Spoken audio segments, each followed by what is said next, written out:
सर्वांना नमस्कार. जय ना. आपण चैतन्यपीठाच्या YouTube वाहिनीवरून आत्मसंवाद ही प्रबोधन मालिका गेल्या सुमारे 4 वर्षापासून प्रसारित करीत आहोत. या प्रबोधन मालिकेमध्ये आपले सद्गुरू आदरणीय बाबा महाराज आपल्याला वेगवेगळ्या बहुमत अशा विषयांवर प्रबोधन करीत असतात. आत्मसंवादाच्या मागील पुष्पात आदरणीय बाबा महाराज म्हणाले की आपण वैदिक भूगर्भ विज्ञान या संदर्भात इंजिनिअरिंग जिओलॉजी बद्दल वेगळ्या विषयांवर चर्चा केली. हे सर्व विषय बहुतेक वैदिक वाङ्मयात सुद्धा दिसून येतात. मागच्या पुष्पात आपण उत्क्रांतीवादाबद्दल वैदिक वाङ्मयातील काही सूत्रांचा परामर्श घेतला. पृथ्वीची उत्पत्ती या संदर्भात जे काही शास्त्रीय विवेचन आहे त्याचा आपण परामर्श आज घेणार आहोत. यासाठी मनुस्मृती या ग्रंथाचा आज आपण आधार घेणार आहोत. हा ग्रंथ साधारणपणे 3000 वर्षे जुना आहे. या ग्रंथावर अनेक महापंडितांनी भाष्य केले आहे. त्यातील पहिल्या अध्यायामध्ये जी माहिती सांगितली आहे ती अतिशय उद्बोधक आहे असे आदरणीय बाबा म्हणाले. यात उत्पत्तीविषयी त्यांनी भाष्य केले आहे. या अध्यायातील ही माहिती अगदी वेगळी आहे. उत्पत्तीचा क्रम ते सांगतात व साधारणपणे 74व्या श्लोकापलीकडे त्यांनी मन्वंतराचे प्रमाण, मन्वंतर कशी झाली याबद्दलचा उल्लेख केला आहे. तिथे आदरणीय महाराजांनी काही श्लोक उद्धृत करून ग्रंथकार काय म्हणतात हे सांगितले आहे. प्रलयकाळी जेव्हा जगात सर्व काही अंधकार मिळतो त्यामुळे काही अनुमानही करता येत नव्हतं. मग प्रलयकाळ जेव्हा समाप्त झाला त्यानंतर संपूर्ण सृष्टी ज्यामुळे निर्माण झाली ते मूळ तत्व प्रकट झाले. ते पाण्यामध्ये निर्माण झाले. पाण्याला इथे नार असे म्हणले आहे. त्यातून हे तत्व निर्माण झाले. त्याला त्यांनी नाव दिले अंड. तो मूळ अंडाकृती होता. तो मूळ भाग अंडाकृती होता. हे जे अंड होतं ते ब्रह्मदेवाच्या 1 वर्षानंतर त्याचे 2 भाग झाले. त्यामधून अवकाश व भूमी याची निर्मिती झाली. या निर्मितीनंतर त्यातून मूळ दिशा अस्तित्वात आल्या. मग ब्रह्मदेवानी मनाची निर्मिती केली. ग्रंथकारांनी हा क्रम इथे विस्तारपूर्वक सांगितला आहे. या मन व अहंकारानंतर पंच ज्ञानेंद्रिय व पंच कर्मेंद्रिय निर्माण झाली. याबरोबरच हे विश्व कसे निर्माण झाले याची देखील माहिती दिली आहे. हे सर्व मूळ हिरण्य गर्भापासून निर्माण झाले. अशा रीतीने सूक्ष्मापासून स्थूल व स्थूलापासून अतिस्थूल असे हे विश्व निर्माण झाले असे ते सांगतात. त्यांनी असे म्हटले आहे की एक प्रकारे सारांशाने सर्व सृष्टिक्रम अशा पद्धतीने तयार झाला व एक प्रकारे तो विराट पुरुष प्रकट झाला. मग काही ऋषींची निर्मिती झाली. मग पुढे कोणत्या गोष्टींची निर्मिती झाली याचे सविस्तर विवेचन इथे केले आहे किंवा यांच्यामध्ये चैतन्य असते असे ते म्हणतात.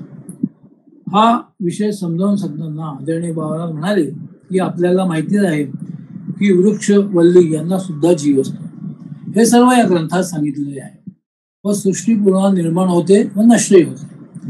थोडक्यात सांगायचं झाले तर ब्रह्मदेवाचा दिवस व त्याची रात्र असे आपण म्हणू शकतो. असे वर्णन आपल्याकडे केले आहे.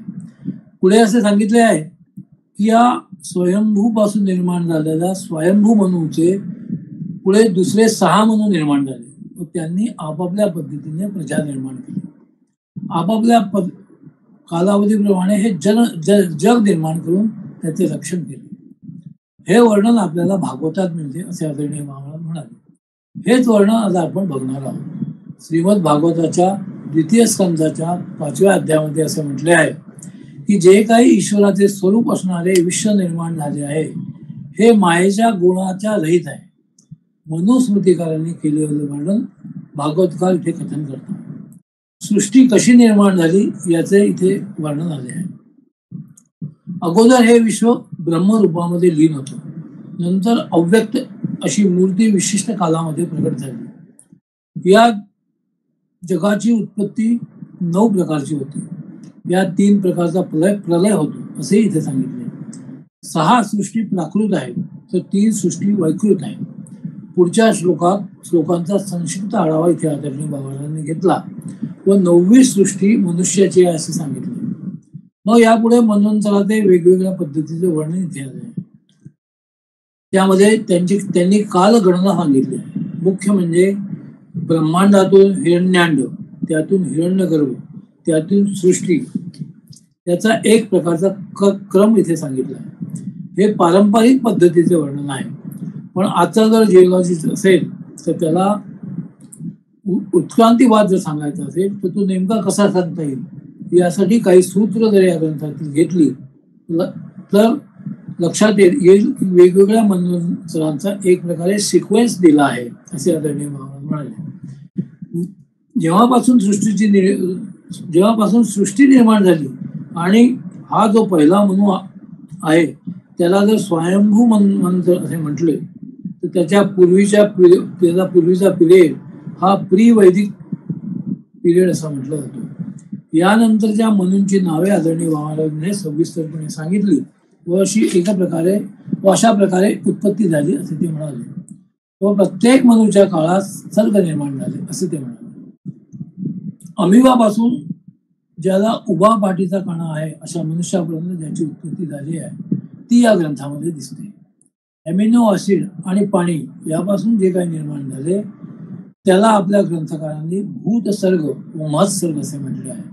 याबद्दलची सविस्तर माहिती आदरणीय भावांनी इथे दिली व प्रत्येक सर्गाविषयी त्यांनी त्याचे वैशिष्ट्य इथे समजावून सांगितले व यानंतर कालगणनाबाबत आपण पुढच्या पुष्पात चिंतन करू असे सांगून त्यांनी आपल्या प्रबोधनाला स्वल्प विधान दिले. मी भावाराजांना विनंती करतो त्यांनी आजच्या प्रबोधनाला सुरुवात केली. नमस्कार. नमस्कार. गेल्या पुष्पामध्ये आपण साधारणपणे मन्वंतर आणि विशिष्ट मन्वंतरामध्ये सृष्टीमध्ये थेट ज्याला मायक्रोबायल म्हणजे सूक्ष्माती सूक्ष्म अशा प्रकारचे जे प्राणी असतील त्या सृष्टीपासून जीवसृष्टी ज्यांना जीव आहेत अशा जीवसृष्टीपासून तर साधारणपणे आजचा मानव म्हणजे त्याचा पूर्वज यापर्यंत जी एक ज्याला उत्क्रांती असं म्हणतात किंवा एक जो पूर्वेतिहास आहे ज्याला जिओलॉजिकल हिस्ट्री असं म्हणता येईल, भूगर्भशास्त्रीय इतिहास या पृथ्वीच्या उत्क्रांतीबरोबरच जीवसृष्टीचा याबद्दल काही अंशात पण चर्चा केली आणि त्या चर्चेच्या बरोबर आपण आपल्या पारंपरिक वैदिक जे ग्रंथ आहेत त्यांच्यामधले उल्लेख हे प्रामुख्याने आपण जेव्हा उद्धृत केले तेव्हा आपल्याला असं लक्षात आलं की इसवी सन पूर्व किमान 1000 वर्ष तरी म्हणजे आजपेक्षा 3-3.5 वर्ष अशी ज्या ग्रंथाची प्रशस्ती सांगता येईल असा मनुस्मृती हा ग्रंथ आणि अर्थात भागवत हा पुराण याच्याविषयी काय कोणाच्या मनात संशय नाही तो किती जुना आहे ते. तर या पुराणामधली काही उतारे प्रत्यक्ष आपण जेव्हा बघितले मग आपल्या लक्षात आलं की सध्याच्या भूगर्भशास्त्रीय अभ्यासकांना मग त्या स्ट्रॅटिग्राफी पेलिएंटॉलॉजी या पद्धतीने जे इव्हॉल्युशन म्हणून जे काही अभ्यास करतात त्याचा समकक्ष म्हणजे पॅरलल किंवा ॲज पार अशा पद्धतीने वर्णनं आपल्याही ग्रंथांमधून दिसून येतात. तोच विषय आज जेव्हा आपण पुढे विचार करतो आहोत तेव्हा सुरुवात करताना आपण असं म्हटलं की स्वयंभू मनूपासून तर वैवस्वत मन्वंतर सध्याचा चालू आहे. हा जसा कालावधी आहे तसा जिओलॉजीमध्ये साधारणपणे आर्काइयन किंवा आर्कियन आणि प्री कॅम्ब्रियन या कालावधीपासून रिसेंट म्हणजे सध्याच्या या कालावधीची एक पद्धत आहे की या कालावधीमध्ये पृथ्वीची विशेषतः सृष्टीची उत्पत्ती झाली. तर या कालावधीमध्ये विचार करत असताना सगळ्यात महत्वाचा बिंदू जो आहे तो म्हणजे कालावधी शब्द म्हटल्यानंतर टाइम स्केल वेळ, काळ, किती काळ, आणि अक्षरशः ज्याला जिओलॉजिक टाइम स्केल म्हणतात, हा जिओलॉजिक टाइम स्केल हा सर्वसामान्य माणसाच्या अशा परिचयाचा नसतो. कारण सामान्य माणसाला कालाचा अवधी किंवा कालावधी जो आहे त्याचा परिचय कसा आहे, तर आपण सहज बोलता बोलता 1 दशकापूर्वी म्हणजे 10 वर्षापूर्वी असं म्हणतो, किंवा बोलताना आपण शतकोत्तर असं म्हणतो, म्हणजे 100 वर्ष. काही वेळा सहस्त्रावधी म्हणजे 1000 वर्ष, सहस्त्र वर्ष. आणि त्याच्याही पलीकडे जर सामान्य माणसाला विचार करायचा असेल, तर मग आपल्याकडे एक पद्धत आहे की इसवी सन पूर्व, BC, सामान्य माणसाला कळतं. म्हणजे किती, तर सध्याचं 2024 चालू आहे, म्हणजे 2000 वर्षापूर्वी. म्हणजे एका क्षणात आपल्याला कळतं की हे 2000 वर्षापूर्वीचा काहीतरी भाग असावा ऐतिहासिक दृष्ट्या. त्याच्या पलीकडे गेला, जर कॅलेंडरच्या ऐवजी जर पंचांग बघितली, तर त्याच्यामध्ये आपल्याला मग भीष्म पर्व वगैरे यांचे जेव्हा उल्लेख काही ठिकाणी जुन्या ग्रंथात आहे, त्या महाभारताच्या या सगळ्या भागातून आपल्याला युधिष्ठिर शक अशी एक संकल्पना आपल्याला लक्षात येते. हा युधिष्ठिर शक म्हणजे किती असेल, तर याचाच अर्थ असा आहे की महाभारतामध्ये युधिष्ठिराचा जय झाल्यानंतर, युद्धाच्या नंतर जेव्हा त्यांनी नवीन शक सुरुवात केली, म्हणजे महाभारतापासून तो कमीत कमी 5000 वर्ष झाली. आणि एवढा इतिहास हा साधारणपणे आपल्याला ज्ञात, हा ऐतिहासिक अशा अर्थाने आपल्याला माहिती असतो. सामान्य माणसं याच्या पलीकडे विचार करत नाही.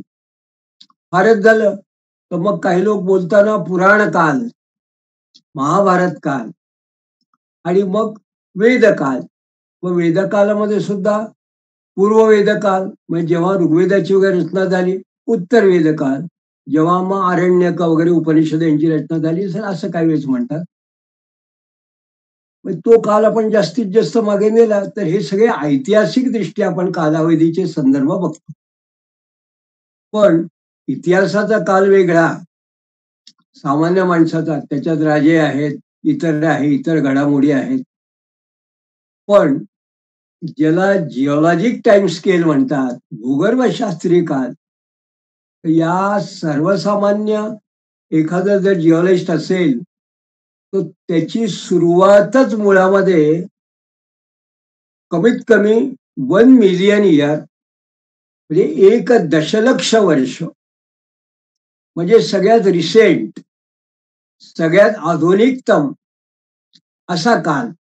म्हणजे किती, तर त्याला 1 दशलक्ष वर्ष. त्याला फारच जर का अगदी प्रिसाईज असं त्याला बघायचं असेल की नाही याच्याही पेक्षा थोडा आपल्याला हवा असेल, मग तो असं म्हणतो की ठीक आहे 1 लक्ष वर्ष पूर्व. मग 1 लक्ष पूर्व म्हणजे 80,000 वर्ष पूर्व. तेव्हा पहिल्यांदा 80,000 वर्षापूर्वी सगळ्यात दूर बर्फ होता, मग आईस एज म्हणतात. मग त्याच्या आधीचा असेल अशा पद्धतीने. पण त्याच्या अलीकडे हा काल काही हजारामध्ये फारसा जिओलॉजीचे लोक विचार करत नाही. आणि मग हा जेव्हा कालावधी, ज्याला जिओलॉजिक टाइम स्केलची कालगणना म्हणतात, ही किती जाते, तर सगळ्यात आधुनिकतम असा जर का एखाद्या जिओलॉजिस्टला प्रश्न विचारला, तर तो सांगेल की आधुनिकतम काल म्हणजे केव्हा, ते साधारणपणे माणसाचं जेव्हा या पृथ्वी तलावरती माणूस अवतीर्ण झाला किंवा माणसाचं जेव्हा पहिल्यांदा आगमन झालं असेल, त्याची उत्पत्ती झाली असेल माणसाची, तर तो कालावधी हा साधारणपणे 1 मिलियन किंवा त्याच्या अलीकडचा म्हणजे असावा. म्हणजे कमीत कमी 10 लक्ष वर्षापूर्वी किंवा त्याच्या पलीकडे. त्याच्या आधी मात्र जो भाग आहे किती जुना असणार आहे,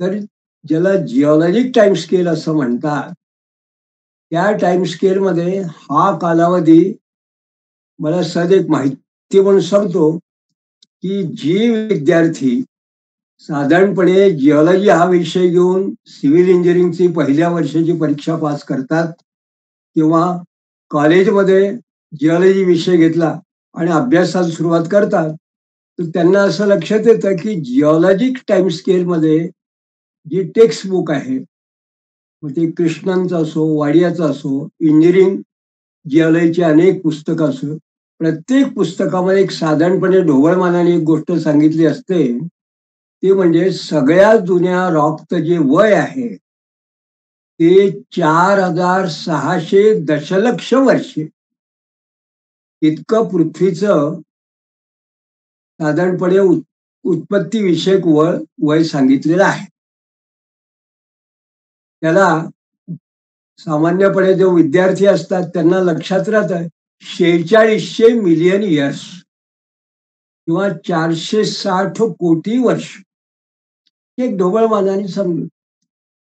आपण ही जर जिओलॉजीची सामान्य पुस्तकं पाहिली, अगदी प्रारंभिक पुस्तकं फर्स्ट इयर जिओलॉजीची वगैरे, तर त्या जो कृष्णनची वगैरे पुस्तक आहे आणि नंतरचे मग तत्संबंधी कालासंबंधी जर का आपण काही संदर्भ बघितले, मग ते आपल्याला असं लक्षात येतं की हा काल काढण्याची एक वेगळी पद्धत आहे.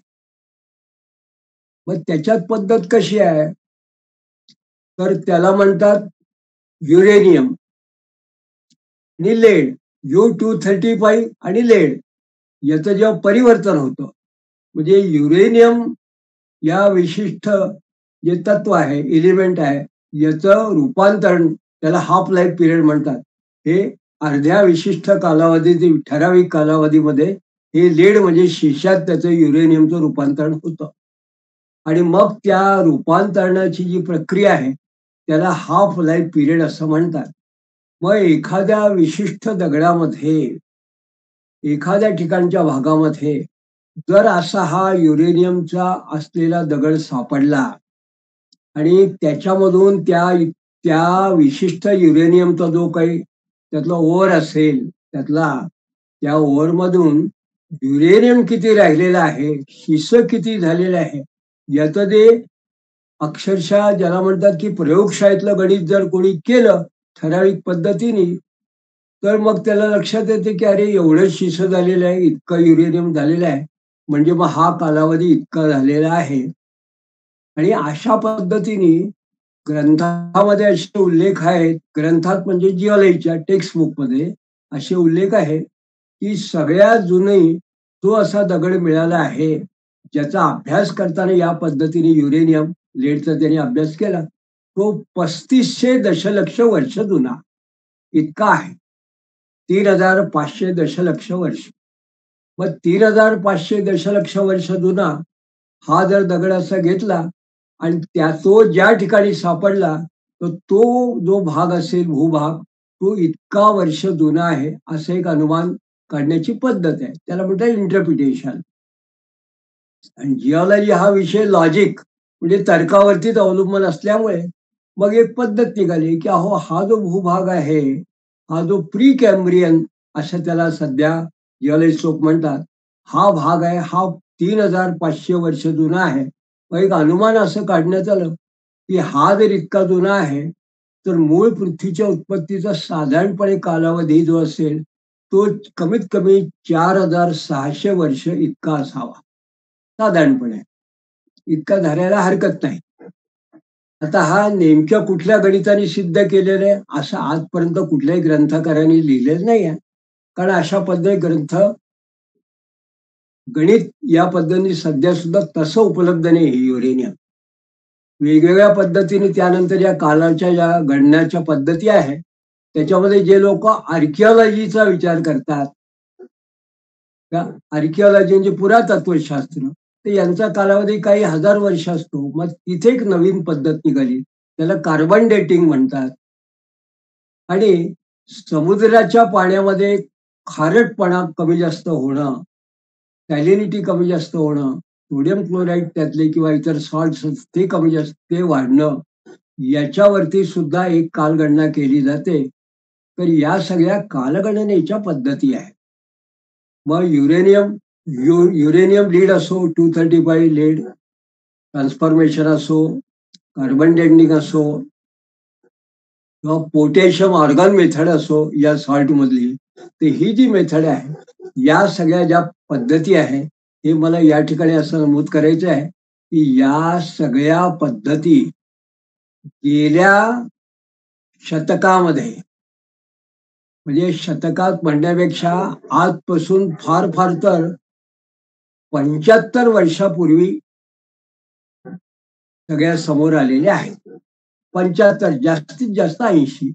कारण त्याच्या आधी असं डेटिंगची वगैरे अशी कुठल्या ठिकाणी संदर्भ कुठल्याही जुन्या ग्रंथांमध्ये उपलब्ध नाही. जिओलॉजीच्या, पाश्चात्य जिओलॉजी आपण ज्याला म्हणतो. हे मुद्दाम सांगण्याचं कारण असं की काही वर्षापूर्वी, म्हणजे साधारण 20 ते 25 वर्ष झाले असतील, मी सहज एकदा एका वर्तमानपत्रामध्ये जेव्हा विशिष्ट प्रकारचं संशोधन विषयक एक बातमी आली आणि ती मुद्दाम मला नमूद करून ठेवायची वाटली, म्हणून मी जी ते नमूद करून ठेवली, तर त्या बातमीचं शीर्षक होतं की विश्वाचं वय नेमकं किती. म्हणजे आजपेक्षा 25 वर्ष पूर्वीपर्यंत सुद्धा विश्वाचं वय नेमकं किती आहे याबद्दल मनामध्ये अजून शास्त्रज्ञ मंडळी, विशेषतः पाश्चात्य शास्त्र मंडळीमध्ये एकवाक्यता नाही. तर ती जी त्या ठिकाणची बातमी आहे, ती बातमी अशी होती की या विश्वाचा उगम नेमका केव्हा झाला, या प्रश्नाचे उत्तर काही खगोलशास्त्रज्ञांनी असं म्हटलंय की आम्हाला त्या प्रश्नाचं उत्तर मिळालं आणि त्यांनी असं म्हटलं की या विश्वाला 13 अब्ज वर्ष, म्हणजे जवळजवळ 13,000 दशलक्ष वर्ष पूर्ण झाली आहे. म्हणजे मूळ थेट अगदी बिग बँग ज्याला पूर्वी म्हणतात तिथपासून तर आत्तापर्यंत, म्हणजे एक सूक्ष्म महाबिंदू जो होता, त्याचा जो महास्फोट झाला ज्याला बिग बँग असं म्हणतात,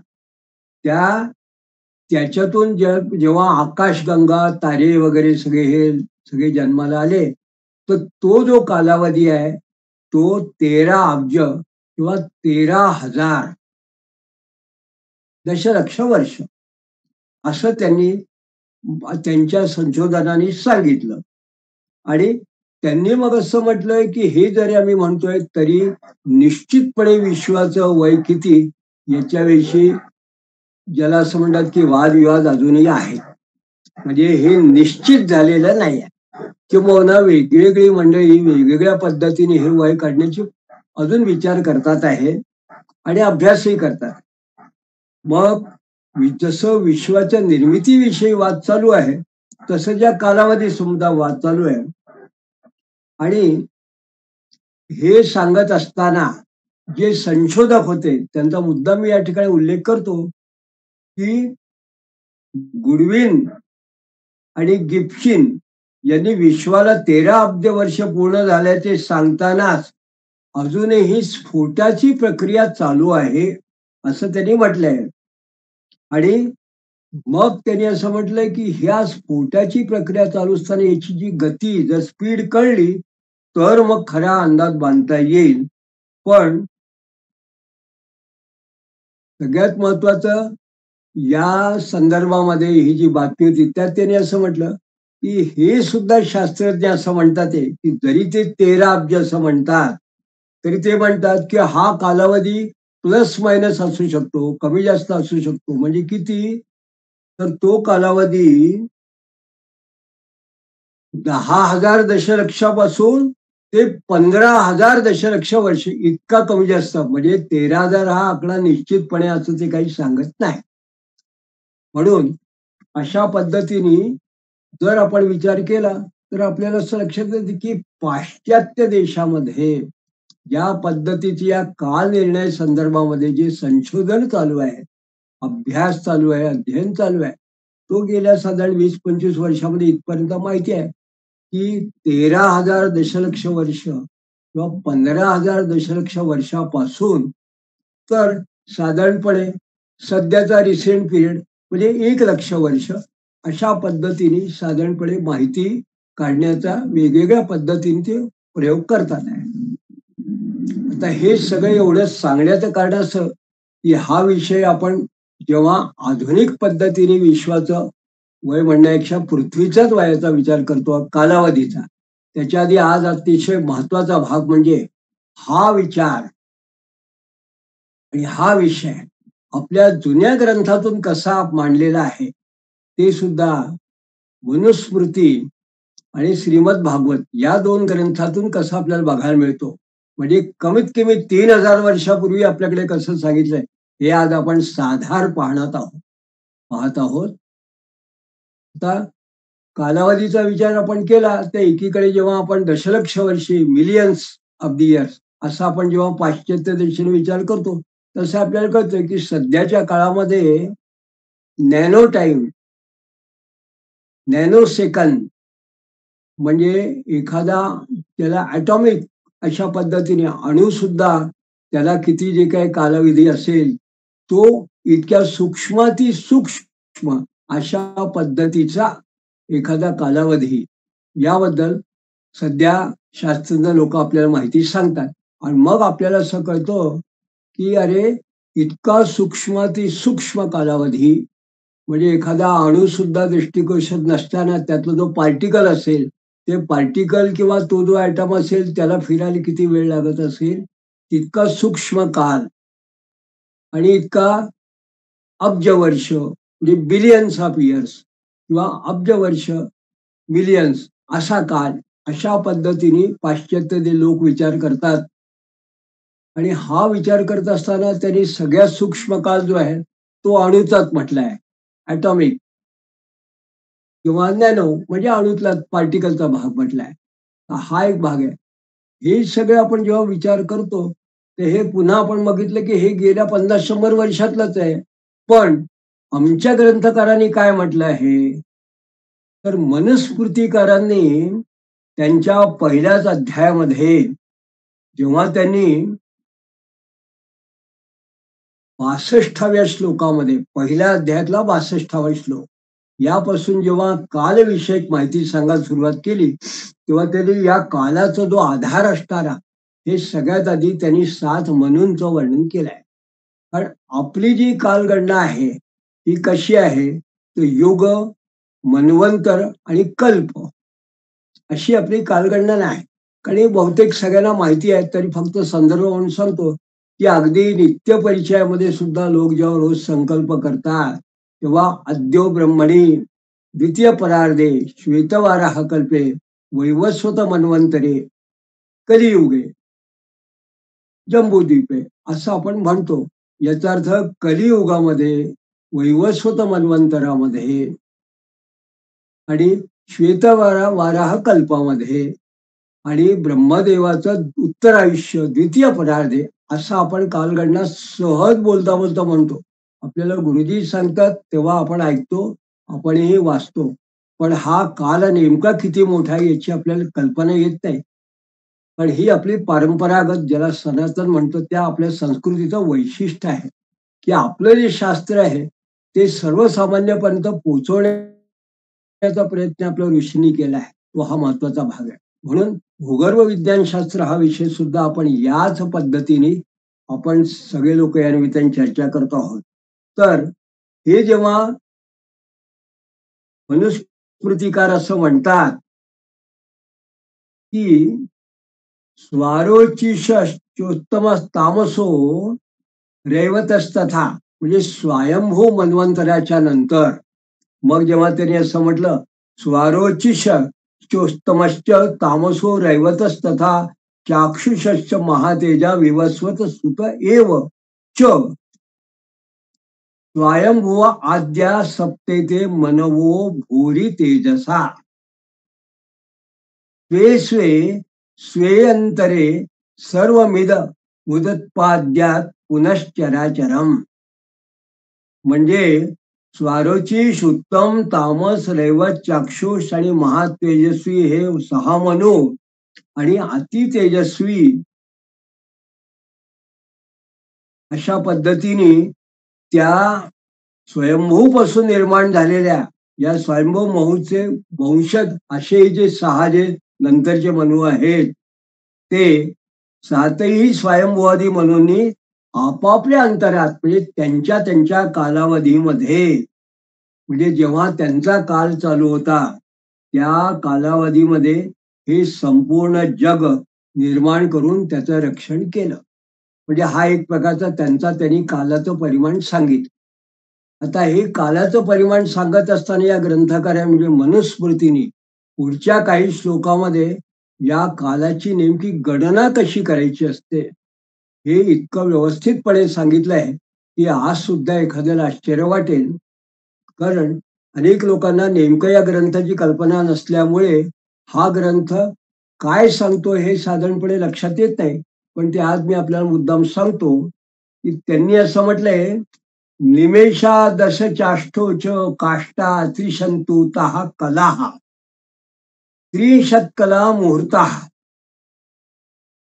आणि श्यादव अहोरात्र तू तावता. म्हणजे डोळ्याची पापणी, डोळ्यांच्या पापण्या स्वाभाविकरित्या क्षणाक्षणाला मिटत असतात. तर त्याला निमेष असं म्हटलंय. त्यांनी काय म्हटलं त्यांनी निमेषा आणि अशा पद्धतीने सहज पापणीची उघडघाट जेव्हा होते तो जो काल आहे त्याला निमेष म्हटलं. पुढे त्याला असे 18 निमेष झाले असताना एक काष्ठा होते आणि 30 काष्ठांची एक कला होते आणि 30 कलांचा एक मुहूर्त होतो आणि अशा 23 मुहूर्तांचे 32 मुहूर्तांची साधारणपणे 30 मुहूर्तांचं एक अहोरात्र असते, दिवस आणि रात्र 30 मुहूर्त. म्हणजे त्यांनी असं म्हटलंय, याद अहोरात्रम तू तावता 30 कला मुहूर्ता याद. म्हणजे अशा पद्धती 33 आणि 30.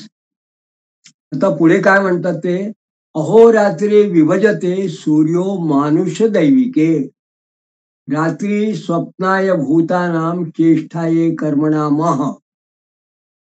म्हणजे सूर्य मनुष्यांचा, देवाचा, दिवसांचा आणि रात्रीचा विभाग करतो. सूर्य म्हणजे कसा करतो, म्हणजे त्याचे दिवस आणि रात्र जे माणसाचे विभाग होतात ते सूर्यामुळे होतात. कालविभाग ज्याला असं म्हणतात.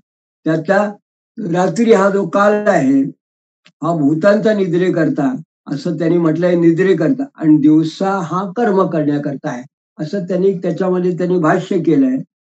त्यांनी म्हटलंय की पित्रे रात्री हानी मासा प्रविभागस्तु पक्षयो कर्मचेष्टा स्वाहा कृष्ण शुक्ला स्वप्नाय शर्वरी.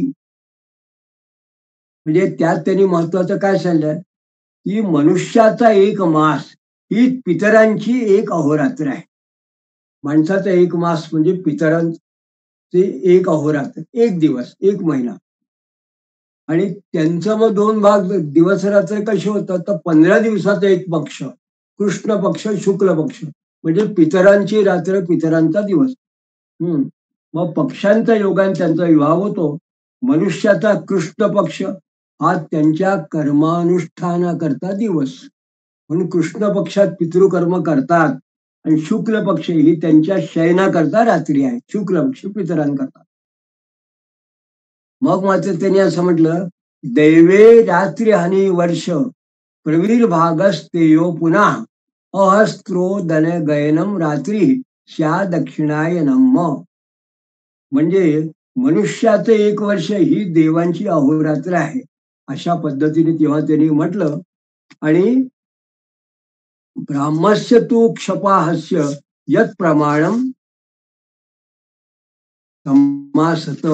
म्हणजे कसं आहे की मनुष्याचं उदयगन म्हणजे आपण ज्याला उत्तरायण असं म्हणतो हा देवांचा दिवस आणि दक्षिणायन ही देवांची रात्र आहे. म्हणजे माणसाचा 6 महिने हा देवांचा, उत्तरायणाचा 6 महिने म्हणजे देवांचा दिवस आणि जी दक्षिणायनची 6 महिने असते ती देवांची रात्र. मग ब्रह्म आणि एकेकशो युगानाम तू क्रमशस्त त्रिबोधत. म्हणजे त्यानंतर त्यांनी असं म्हटलं की ब्रह्मदेवाच्या अहोरात्रीचे प्रमाण आणि प्रत्येक कृतायुगाचे प्रमाण मी आता ते ग्रंथकार सांगतात. तर ते आता म्हणतात की काय, चत्वार्याहु सहस्राणी वर्षाणातु कृतम युगम. पुढे, तस्य तावच्छती संध्या संध्याश्च तथाविधः. इतरेषु स्वसंधेषु स्वसंध्यांशेषु च त्रिषु एका पायेन वर्तन्ते सहस्राणी शतानी च. म्हणजे देवांची 4000 वर्ष असा त्यांनी म्हटलं कृतयुगाचा काळ आहे साधारण. देवांची 4000 वर्ष. आता आपण म्हटले की देवांचा एक दिवस म्हणजे काय झालं, तर माणसाचं एक वर्ष अहोरात्र. मग आता यांनी असं म्हटलं की देवांची 4000 वर्ष हा कृतयुगाचा काळ आहे असे मनवादी सांगतात. युगाच्या पूर्वी जो थोडा असतो त्याला संध्या, आणि युग संपल्यावर दुसरं युग लागे पण जो काल असतो त्याला संध्यांश म्हणतात. आणि कृतयुगाची संध्या 400 वर्ष असते आणि संध्यांशही 400 वर्ष असतो, म्हणजे 800, म्हणजे 4800 वर्ष एवढी काय हा देवांचा कृतयुगाचा काल आहे. पुढे बाकीची त्रेता द्वापर आणि कली अशी 3 युग पाहिलं तर त्यांचा संध्या आणि संध्यांश या क्रमाने एक एक कमी इतकी 1000 आणि 100 वर्ष असतात. म्हणजे मग त्याने असं म्हटलं की त्रेता द्वापार कली जर आपण असं म्हटलं म्हणजे 3000, 2000, 1000 देवांची वर्ष हे त्रेतादी युगांचं असं प्रमाण आहे. त्याप्रमाणे तर असा 600, 400, 200 वर्ष हे त्यांच्या त्यांच्या संध्या संध्यांश या दोघांचे प्रमाण होतं. तर पुन्हा मी एकदा वाचून दाखवतो की चत्वार्याहु सहस्राणी वर्षाणतु कृतम युगम. 4000 कृताचं, तस्य तावच्छती संध्या संध्याशश्च तथाविध. म्हणजे त्याचे 400 400 हे बरोबर त्याचे अंशात आहे, संध्यांश आणि संध्या त्याचे. इतरेषु स्वसंधेषु स्वसंध्यांशेषु च त्रिषु एका पायेन वर्तन्ते सहस्राणी शतानी च. म्हणजे 1000 आणि त्याचे कमी कमी होतात असे 4. व यानंतर काय आहे, दैविकानाम युगानाम तू सहस्रम परिसंख्यया ब्राह्ममेक महर्देयम तावती रात्रीमेवच. तर आता याच्यामध्ये आणखी महत्वाचा भाग त्यांनी काय म्हटलंय, एतद् 12 सहस्रम देवानाम युगमुच्यते. आणि दैविकानाम युगानाम तू सहस्रम परिसंख्यया ब्राह्ममेक महर्देयम तावती रात्रीमेवच. म्हणजे पुढे त्यांनी असं म्हटलं आहे की ही जी मनुष्याची 4 युगे वर सांगितलेली आहे ती सर्व मिळून देवांचे एक युग होतं.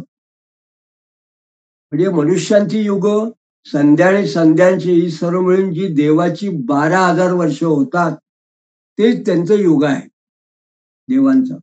देवांची अशी 1000 युग झाली की ब्रह्मदेवाचा एक दिवस होतो असं समजायचं. आणि या त्याच्या रात्रीचंही ते प्रमाण आहे असं त्यांनी म्हटलंय. मग पुढे त्यांनी काय म्हटलंय, तद्वे युग सहस्रांतम ब्राह्म पुण्य महर्विदु रात्रींच तावती मेव ते अहोरात्र विदो जनाहा. म्हणजे साधारणपणे तो ब्रह्मदेवाचा पवित्र दिवस देवांची सहस्र युग अशी पूर्ण झाली असली की मग देवांचा तो दिवस संपतो. आणि म्हणून अशी एक सहस्रयुग झाली की देवांचा दिवस समजायचा आणि त्याच्या रात्रीचंही 1000 वर्षांची देवांचं युग याचं प्रमाण आहे. म्हणजे याचा अर्थ काय आहे, तर आता साधारण गणित जर कोणी म्हटलं तर या सगळ्या युगांचं माणसाने गणित केलं तर मग 4, 3, 2 आणि 1 अशी जी काही 1000 म्हटली तर ती जर म्हटली टोटल तर 12,000 वर्ष ही जे म्हणतात देवांची. तर याच्यामध्ये काय आहे की 1000 चतुर्युगी, 1000 चतुर्युगी. चतुर्युगी याचा अर्थ आपण चारी युगांचा जो महायोग म्हणतो, असं चारी ते युगाचं म्हणजे 43,20,000 वर्ष त्याला एक महायुग म्हटलंय. अशी 1000 महायुगांची मिळून देवांचा म्हणजे ब्रह्मदेवाचा एक दिवस होतो. मग मला फक्त एवढंच असं सांगायचं आहे की जर त्यांनी असं म्हटलं की ब्रह्मदेवाचा जेव्हा दिवस असतो तेव्हा ब्रह्मदेव सृष्टीची निर्मिती करतो, ब्रह्मदेवाची जेव्हा रात्र असते तेव्हा संपूर्ण सृष्टीत काहीही नसतं. मग या सृष्टीची जर निर्मिती ब्रह्मदेवानी केली असेल, त्याच्या दिवसाची सुरुवात झाली असेल, तर किती झाली असेल? तर हा जो ब्रह्मदेवाचा दिवसाचा जो कालावधी त्यांनी सांगितला आहे, तो त्यांनी असा आज जर आपण म्हटलं तर 4300, ज्याला म्हणतात की 43,20,000 एक महायोग, अशी 1000 महायोग म्हणजे साधारणपणे 4320 दशलक्ष वर्ष असा एक पिरियड येतो. आता जर आपण म्हटलं की सध्याचे वैज्ञानिक लोक, आमची जिओलॉजीची पुस्तकं हे सांगतात की पृथ्वीचा कालावधी साधारणपणे 4600 दशलक्ष वर्ष प्लस मायनस किंवा 3500 दशलक्ष. पण आमचं जे शास्त्र आहे अगदी मनुस्मृतिकार, हे किती सांगतात? हे 4320 दशलक्ष वर्ष इथपर्यंत ते स्पष्टपणे सांगतात. आता पुढे ते काय म्हणतात की तस्य सो हनिशशांते प्रसुप्त प्रतिबुद्धते प्रतिबुद्धश्च सृजती मनः सदसदात्मकम मनसृष्टी विकुरते चोद्यमाना शिशुक्रिया. म्हणजे यानंतर तो ब्रह्मदेवाचा जो दिवस आहे, ती देवांची सहस्रयुग झाली की तो संपतो आणि रात्री एक सहस्रयुगाची असते असं आपण धरून चालतो. असे जे जाणतात ते खऱ्या अर्थाने या ब्रह्मदेवाचे अहोरात्र वेते. तो ब्रह्मा जेव्हा निसतो तेव्हा त्याची 1000 युगांची अहोरात्र संपली की मग तो पुन्हा जागा होतो आणि तो जागा झाल्यानंतर तो आपल्या सदरूप मनाला सृष्टीमध्ये त्याने एकदा नियुक्त केलं म्हणजे काय होतं, तर परमात्म्याच्या जणू काही सृष्टीविषयी इच्छेने ज्याला प्रेरणा केली असे मन, असं जे मूळ मन म्हणजे त्या ठिकाणी असणारे त्या देवाच्या ठिकाणी जे महत्त्व आहे ते पुन्हा सृष्टी करतो आणि मग त्यापासून नवीन सृष्टीची पुन्हा निर्मिती व्हायला सुरुवात होते. आणि मग ही नवीन सृष्टी कशी होते, तर आकाशम जायते तस्मात तस्य शब्द गुणम विदु आकाशात विकुरणात स गंधवहा शुची बलम जायन्ते वायू सवै स्पर्श गुणो मताः वायुरूपी विकुर्वाणा विरो जिष्णु तमोदनम ज्योतिरुत्पद्यते भास्वत गुणवच्यते ज्योतिषश्च विकुर्ण वा आपो रसगुणा स्मृता अभ्यो गंधगुण्या भूमी तेषा सृष्टीरादिता. म्हणजे साधारणपणे पहिल्यांदा मन आहे, त्याच्यापासून त्यांनी असं म्हटलं की अहंकार, मग तन्मात्रा, अशा क्रमाने आकाश निर्माण होतं. मग त्या आकाशाचा गुण काय, तर हा शब्द आहे. असं आयुर्वेदाचे सुद्धा ग्रंथकार जे सांख्यशास्त्र त्याप्रमाणे ते म्हणतात. मग त्या आकाशात विकार उत्पन्न झाला की त्यापेक्षा सुगंध आणि दुर्गंध यांना वाहणारा पवित्र असा वायू उत्पन्न होतो. तो स्पर्श गुणवान आहे म्हणून त्या वायूपासून मग प्रकाशित करणारे आणि अंधकाराचा नाश करणारा असं प्रकाशरूप तेज निर्माण होतं. आणि त्याचा रूप हा गुण आहे. विकार पावणाऱ्या तेजापासून रस गुणाने युक्त असलेला आप म्हणजे रस युक्त असणाऱ्या जल निर्माण होतं आणि आपापासून गंध असणाऱ्या ज्यात बाची गुण आहे अशी पृथ्वी होते. अशी ही महाप्रलयानंतर सृष्टीच्या आरंभी पृथ्वीपर्यंत भूतांची निर्मिती होते. असं अत्यंत संक्षिप्त अशा 5-7 श्लोकात त्यांनी हे वर्णन केलंय. इव्हॉल्युशन फ्रॉम प्रीमॉर्डियल आयटम असं आपण म्हणूया या ठिकाणी. आता पुढे ते असं म्हणतात की मग पुढे त्यांनी असं म्हटलंय, यत् प्राग द्वादश सहस्र मुदितम दैविकम युगम तदेक सप्तती गुणम मन्वंतर मिहोच्यते मन्वंतराणा संख्यानी सर्ग संहारे वच क्रीडंत्री चेत कृते परमेष्ठी पुनः पुन्हा. म्हणजे अशा पद्धतीने पूर्वी जे 12,000 वर्षात्मक असा जे देवांचं युग सांगितलेलं आहे, दैवाचा युग म्हणजे हा पूर्ण कालावधी, ब्रह्मदेवाचा दिवस किंवा असं हे जे आहे, म्हणजे देवांची अशी 71 युग झाली त्या 12,000 पैकी, त्याच्यात 71 पण मन्वंतराचा काळ या शास्त्रात सांगितलेला आहे. तर याचा अर्थ 71 महायुग, 71 महायुग अशी झाली म्हणजे एक मन्वंतर होतं. असं या ठिकाणी तरी असं म्हटलंय की तदेकम सप्तती गुण मन्वंतर विहोच्यते, म्हणजे 71 महायुगांचं एक मन्वंतर होतं. आणि मन्वंतर, सर्ग आणि प्रलय यांची नेमकी संख्या अशी करवत नाही, पण हा जो परमेष्ठी परमात्मा जणू एक प्रकारे खेळ असावा अशा पद्धतीने ग्रंथकार वर्णन करतात की हे पुन्हा पुन्हा अशा पद्धतीने क्रीडतनी वैतत कृते परमेष्ठी पुनः पुन्हा, जणू काही अशा पद्धतीने एक क्रीडा करावी अशी पुन्हा पुन्हा या पद्धतीने हे सृष्टीचं चक्र चालू राहतो अशा पद्धतीने त्यांनी असं म्हटलं आहे.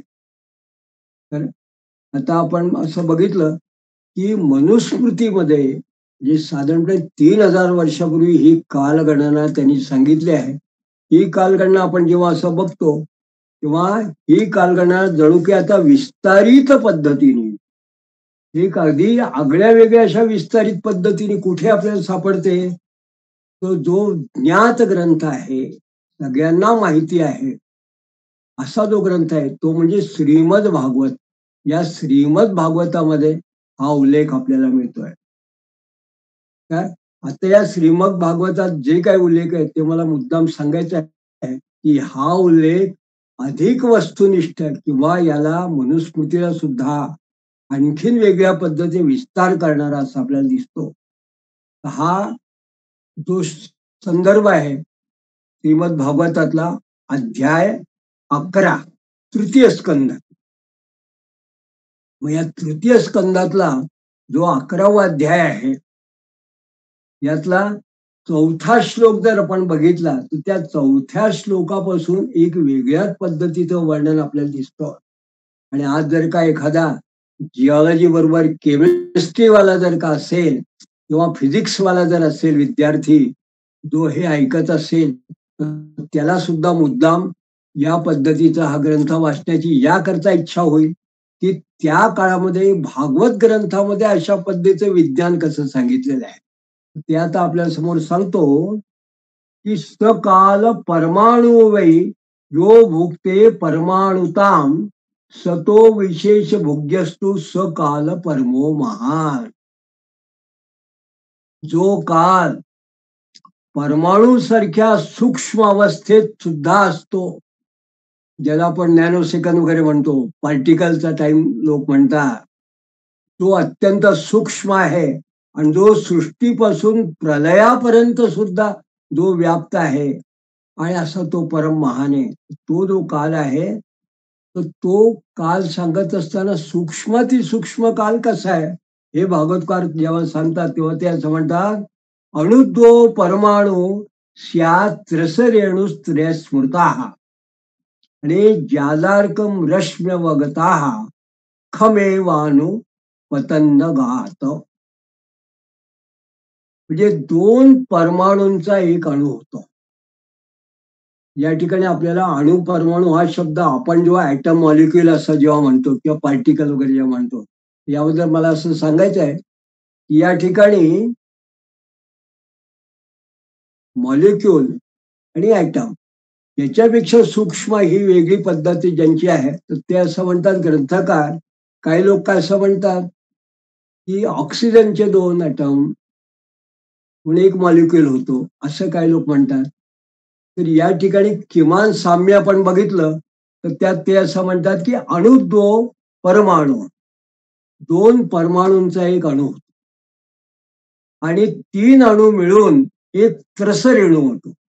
त्रसरेणू हा शब्द आपण जेव्हा बघतो तेव्हा मी एकदा केमिस्ट्रीच्या एका प्राध्यापकाला त्रसरेणू त्यांनी सांगितलं, अहो ट्रियान, ट्रियान हा जो एक विशिष्ट पद्धतीचा मॉलिक्युल असतो त्याला ट्रियान म्हटलेला आहे. पण हिलियम वगैरे अशा पद्धतीचे जेव्हा आपण म्हणतो किंवा हायड्रोजन म्हणतो तेव्हा, तर दोन परमाणूंचा एक अणू होतो, तीन अणू मिळून एक त्रसरेणू होतो. आणि या त्रसरेणूचा यांनी का उल्लेख केला आहे तर जालार्कम रश्म्यम व गताहा खमेवा नु पतन्नगात, म्हणजे सूर्याचं एखादं किरण झरोक्यातून आलेल्या सूर्यकिरणाच्या प्रकाशात किंचित मात्र जर का आपल्याला काहीतरी चमकताना दिसलं, किंचित त्या प्रकाशामध्ये एखादा, तर तो किती काल असेल तर तो म्हणतात तो काल जो असेल तो म्हणजे त्रसरेणूचं उपस्थिती असं ते तरी सांगतात, कारण आपल्याला त्या पलीकडे दिसतच नाही. पण हा त्रसरेणूचा उल्लेख का त्यांनी केला आहे तर त्रसरेणू त्रिकम भोगते जग कालस त्रुटी स्मृता,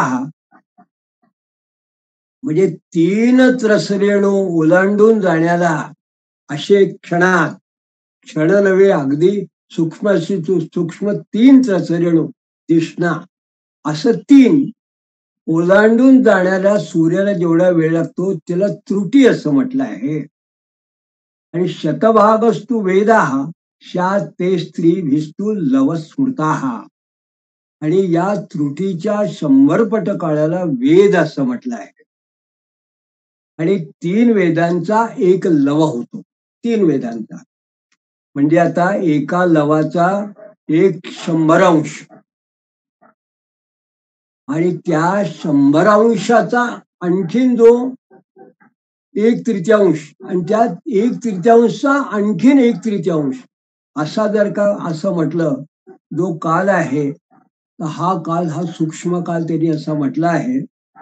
पुढे काय त्यांनी म्हटलं, तीन लवांचा एक निमेष म्हणजे निमेष स्त्री लवो देय आमनास्तस्ते त्रया क्षणा, तीन लवांचा एक निमिष आणि 3 निमिषांचा एक क्षण आणि 5 क्षणांची एक काष्ठा आणि 15 काष्ठांचा एक लघु असा लघु काष्ठा होते. आता निमेष मात्रे तंतुक नेरा श्रीशैल्याशी असं आपण जेव्हा म्हणतो, तर निमेष म्हणजे आपण म्हणतो की पापणी माणसाची जेव्हा लवते सण त्याला निमेष, निमेष मात्र असं म्हणतात. तर आता आपल्या लक्षात येईल की 3 लवांचा एक निमेष, या निमेषाचा 1/3 त्याच्यानंतर मग तो जो निमेषाचा 1/3 म्हटला की लव, मग त्याचा शतांश, मग त्याचा 1/3, मग त्याचा 1/3 असा सूक्ष्म काल त्या काळात त्यांनी असं म्हटलंय. आणि त्याला त्यांनी त्रसरेणू असं काल म्हटलंय त्यांनी. तर यानंतर इतका सूक्ष्म कालाचा विचार केल्यानंतर मग त्यांनी असं म्हणतात की 3 निमिषांचा एक क्षण आपण म्हणतो क्षणार्धात, हा क्षण म्हणजे किती, त्यांनी म्हटलं की त्या क्षण म्हणजे 3 निमेष, म्हणजे क्षणाचा 1/3 भाग म्हणजे एक निमेष. ही कल्पना आपण केलेली बरी. पण त्यानंतर 5 क्षणांची एक काष्ठा आणि 15 काष्ठांचा एक लघु होतो. आता लघुनी वै समास प्रामता दश पंचच नाडिका ते द्वे मुहूर्त प्रहर षड्याम सप्तवा नृणाम, आणि मग 15 लघूंचा एक नाडिका असं म्हणतात. म्हणजे 3 लवांचा एक निमिष, 3 निमिषांचा एक क्षण, 5 क्षणांची एक काष्ठा आणि 15 काष्ठांचा एक लघु आणि 15 लघूंचा एक नाडिका म्हणतात.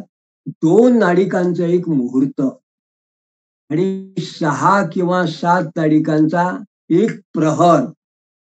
हा, तर आपण जेव्हा असं म्हणतो की एक प्रहर, याला याम असं म्हणतात. आणि या म्हणजे माणसाच्या दिवसाच्या किंवा रात्रीचा चौथा भाग, याला असं याम असं म्हटलंय त्यांनी. आता आता हा जेव्हा आपण प्रहर म्हणतो, रात्रीचा प्रहर, दिवसाचा विशिष्ट प्रहर, राम प्रहर, हे जे म्हणतो भाग काढलो, तर त्या प्रहरापर्यंत जी गणना आपल्या लक्षात येते. मग यात त्यांनी एक प्रयोग सांगितलाय. ते असं म्हणतात की द्वादशार्ध पलोन्मानम चतुर्विक्ष चतुरंगले स्वर्णमाशेच कृतच्छिद्रम यावत प्रस्थ जलप्लुतम. म्हणजे 6 पल तांब्याचं एक असं भांड बनवावं की ज्यामध्ये 1 शेर पाणी राहील साधारणपणे, आणि 6 किंवा आणि 4 मासे सोन्याचे 4 मोठे लांबीची अशी सळी बनवून तिने त्या भांड्याच्या बुडाला एक छिद्र पाडून ते भांड पाण्यात सोडा. 6 पल तांब्याचं म्हणजे या वजनाचं असं एक भांड, 1 शेर पाणी मावेल एवढं. आणि त्याने 4 मासे सोन्याची 4 बोटं लांबीची सळी बनवून त्या भांड्याच्या बुडाला एक छिद्र, ते भांडे पाण्यात सोडावं. जितक्या वेळात 1 शेर पाणी त्या भांड्यामध्ये भरलं जाईल, त्या भांड्यामध्ये, तेवढ्या वेळेला 1 नाडिका असं म्हणतात. म्हणजे हे कालमापन त्या काळात. 1 नाडिका कशाला म्हणायचं, ही ती नाडिका हा या ठिकाणी शब्द आहे. आता त्यांनी असं म्हटलंय, यामाश्चत्वारश्चत्वारो मर्त्यानां महनी उभे पक्ष पंचदशा आणि शुक्ल कृष्णच मानता. आता मनुष्याचे 4-4 प्रहराचे दिवस आणि रात्र होतात. म्हणजे 4 प्रहरांचा दिवस आणि 4 प्रहरांची रात्र. म्हणजे साधारणपणे आजच्या गणना आपण जर केली 24 तास, तर 12 तासांचा दिवस, तर 12 तासांचे 4 प्रहर, म्हणजे 3-3 तास असे प्रहर, आणि रात्रीचे प्रहर. त्या पद्धतीने अष्टप्रहर आपण जेव्हा म्हणतो, ती 24 तासाचे 8 प्रहर असे एकूण जेव्हा असतात. पण 4 प्रहराचे दिवस आणि 4 प्रहराचे रात्र होतात, आणि मग 15 दिवसाचा एक पक्ष म्हणजे पंधरवडा होतो. आणि तो जो पक्ष आहे त्याला शुक्ल पक्ष आणि कृष्ण पक्ष असं म्हणतात, म्हणजे महिना. आता तयो समुच्चयो मासा पितॄणाम तदानिशम द्वौ तावृत्तु षडयनम दक्षिणम चोत्तरम दिवी. या 2 पक्षांचा मिळून एक महिना होतो, जो पितरांचा एक दिवस रात्र असतो. म्हणजे एक महिना जो माणसाचा असेल, त्यातले 15 दिवस दिवस आणि 15 दिवस ही रात्र, असं पितरांचा एक दिवस असतो. 2 महिन्यांचा एक ऋतू आणि 6 महिन्यांचं एक आयन असतं. तसं दक्षिणायन उत्तरायण अशा पद्धतीचे 2 आयन आपल्याला माहिती, 6-6 महिन्याची. आता अयने चाहनी प्राहुर्वत्सरो द्वादश स्मृता संवत्सरम शतम द्रोणा परमायो निरूपितम. ही दोन्ही आयन मिळून म्हणजे 6 महिने उत्तरायण, 6 महिने दक्षिणायन, दोन्ही आयने मिळून देवतांचं एक दिवस रात्र होतं. म्हणजे माणसाचे 6 महिने म्हणजे देवतांचं एक दिवस, आणि पुढले 6 महिने म्हणजे ज्याला आपण दक्षिणायन म्हणतो, ते एक रात्र असं त्या ठिकाणी होतं. देवतांचं एक दिवस रात्र होतं. आणि मनुष्य लोकात 12 महिन्यांचं वर्ष असं म्हणतात. आणि माणसाचं फार फार तर 100 वर्ष आयुष्य असं त्याने म्हटलंय, संवत्सरम शतम नृणा. आता याच्या ठिकाणी त्यांनी आणखीन एक असं म्हटलंय की ग्रहक्षर तारा चक्रस्थ परमाण वादिना जगत संवत्सरा असे अवसानेन पर्येत निमिषो विभू. म्हणजे चंद्र इत्यादी ग्रह, अश्विनी इत्यादी नक्षत्र आणि सर्व तारामंडलांचा अधिष्ठाता असा असो जो सूर्य आहे, हा परमाणूपासून संवत्सर काल्यापर्यंत 12 राशी रूप अशा संपूर्ण भुवनाला प्रदक्षिणा करत असतो. अशा जणू काही संपूर्ण भुवनाला प्रदक्षिणा करतो. म्हणजे हा सूर्य मात्र फिरत असतो. अशा पद्धतीने 12ही महिने 12 राशी त्यावेळेस निर्माण होतात. या ठिकाणी राशी म्हटलंय. की याचे जर का 12 भाग केले आपण या प्रदक्षिणा पथाचे, तर त्याला 12 राशी. म्हणून या ठिकाणी वर्णन करताना असं म्हटलं की जेव्हा पूर्ण सूर्याची प्रदक्षिणा होते, म्हणजे सूर्य हा जणू की या 12 राशीतून प्रदक्षिणा करत असतो, असं ज्योतिषाच्या पद्धतीने लोक सांगतात. आता पुढे संवत्सर, परिवत्सर, इडावत्सर एवच अनुवत्सरो वत्सरश्च विदुरैव प्रभाषते. म्हणजे सूर्य, बृहस्पती, सवन, चंद्र आणि नक्षत्रासंबंधी महिन्याच्या भेदाने या वर्षांना संवत्सर, परिवत्सर, इडावत्सर, अनुवत्सर आणि वत्सर असं म्हटलं. का याचा अर्थ काय आहे? तर सूर्याचं जे वत्सर आहे ते वेगळं असतं. बृहस्पती बृहस्पती म्हणजे 12 वर्षांनी एका ठिकाणी येतो. पूर्ण जर का आपली प्रदक्षिणा पृथ्वीची बघितली तर मग त्याचं जे बृहस्पतीचं असेल ते वेगळं. मग चंद्राचं वर्ष, चांद्र वर्ष, नक्षत्र वर्ष, सावन वर्ष असे जे काही महिने आणि भेद असतात, म्हणून त्याचे 5 वेगवेगळ्या पद्धती केल्या आहेत. यसृज्य शक्ती मृदो श्वसन स्वशक्त्या पुंसो भ्रमाय दिवी धावती भूत वेदा काल्याखया गुणमयम कृतुभिन्न तस्मे बलिहर्त वत्सर पंचकायच. म्हणजे याचा सरळ सरळ हा 15वा जो श्लोक आहे. आतापर्यंत आपण 4थ्या श्लोकापासून या 11व्या अध्यायातला तृतीय स्कंदातल्या 4थ्या श्लोकापासून हा जो 15व्या श्लोकापर्यंत आपण बघितलं. हा 15वा श्लोक असं सांगतो की अशा प्रकारची वर्ष करणाऱ्या सूर्याची आपण जेव्हा पूजा करतो, तर हा सूर्य हा जणू पंचमहाभूतांपैकी तेजाचं स्वरूप आहे. आणि हा आपली जी कालशक्ती आहे, त्या कालशक्तीने बीजापासून अंकुर उत्पन्न करणाऱ्या अशा पक्तीला कार्यान्वित करतो. म्हणून जणू काही हे आकाशात भ्रमण करणारा असा सूर्य आणि हे इत्यादी सर्ग इत्यादी सगळं फलित सुद्धा देणारा हा सूर्य आहे. एक प्रकारची स्तुती त्यांनी केली आहे. पण पुढे काय आहे की इथपर्यंत त्यांनी सांगितलं, पण पुढे काय की कृतं त्रेता द्वापरंच कलिश्चेती चतुर्युगम दिव्ये द्वादशर्भी वर्षे सावधानम निरूपितम. मग आता भागवतकारांनी सांगितलं की हा काल त्यांनी सांगितला ते त्रुटीपासून लवापासून वर्षापर्यंत. आता ते एकदम सांगतात की सत्य, त्रेता, द्वापर आणि कली ही 4 युग संध्यांच्या देवांच्या 12,000 वर्षापर्यंत राहतात. चत्वारी त्रीणी द्वैचैकम कृतादिषु यथाक्रमम संख्यातानी सहस्राणी द्विगुणानी शतानी च. या सत्यादी 4 युगांची क्रमाने 4, 3, 2 आणि 1,000 दिव्य वर्ष असतात. आणि प्रत्येकाची जितकी सहस्र वर्षे त्याच्या दुप्पट वर्ष इतकी त्यांची संख्यांची संध्यांशात असतात. संध्याशयोंतरेण यक काल शतसंख्ययो तमेवाहु युगम तज्ञा यत्र धर्मो विधीयते. म्हणजे युगांच्या सुरुवातीला संध्या आणि शेवटी संध्यांश असते. यांची वर्षगणना शेकड्यांच्या संख्येने सांगितली गेली आहे. यांच्या मधल्या काळाला हे जे हजारो वर्षाचं हे जे देवांचं वर्षाचं युग आहे यांना कालवेत्ते युग म्हणतात.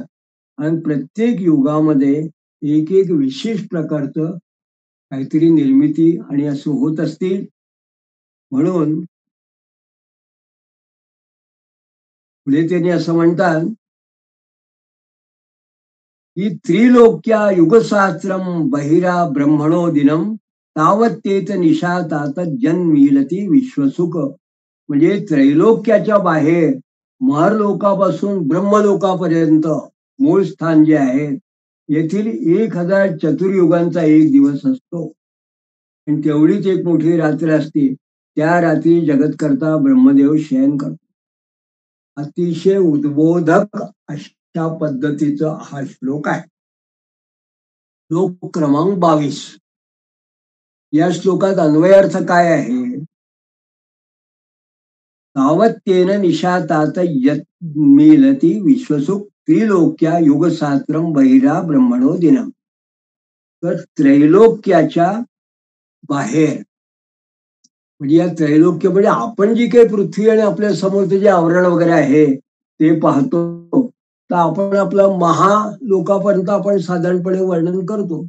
या महालोकापासून थेट मूळ जे स्थान असेल ब्रह्मस्थान, त्याला ब्रह्मलोक असं म्हणावं. ज्या ठिकाणी मूळ जे सत असेल, ब्रह्म असेल, अगदी बिग बँगचं जे मूळ स्थान असेल किंवा हा पूर्ण ब्रह्मांडाचं जे मूळ केंद्र असेल, ते जे काही असेल, तर तिथपर्यंत काय आहे, तर ते असं म्हणतात की हा पूर्ण जो 1000 वर्षाचा जो हा कालावधी पृथ्वीचा आहे, हा कालावधी त्या ब्रह्मदेवाच्या नेमका त्या स्थानाकरता काय आहे, तर हा याचा 12,000 वर्षाचा ब्रह्मदेवाचा दिवस म्हणजे त्यांचा एक दिवस, याची एक रात्र म्हणजे त्या ठिकाणी असणारी एक रात्र आहे. हे असं अद्भुत वर्णन आहे आणि हे कुठल्या इथं ब्रह्मलोकाचं वर्णन म्हणून त्यांनी सांगितलंय. तर याचा भावार्थ असा आहे की ही पृथ्वी आणि ज्या सूर्याभोवती फिरते आणि हा सूर्य ज्या विशिष्ट ध्रुव वगैरे या सगळ्या भोवती फिरत असतो, ही आपली जी ठराविक ही आकाशगंगा आहे, याचं एक जे मेन सेंटर असेल, त्या आकाशगंगेच्या मेन सेंटरला जर आपण असं ब्रह्मस्थान असं म्हटलंय, मूळ स्थान, ब्रह्मस्थान म्हणजे सेंटर. या सेंटरच्या ठिकाणी जर एखादा माणूस असेल आणि त्यांनी जर पाहिलं, तर एकीकडे हा पूर्ण अर्धा उत्तरायण म्हणा किंवा दिवस म्हणा किंवा देवांची किंवा ब्रह्मदेवाची ही पूर्ण 1000 महायुगाचा हा कालावधी ब्रह्मदेवाचा दिवस हा जो आहे, त्या ठिकाणी त्यांना दिवसच आहे, त्या मूळ ब्रह्मस्थानी असणाऱ्याला. आणि तिकडला जो भाग आहे तो रात्रच आहे.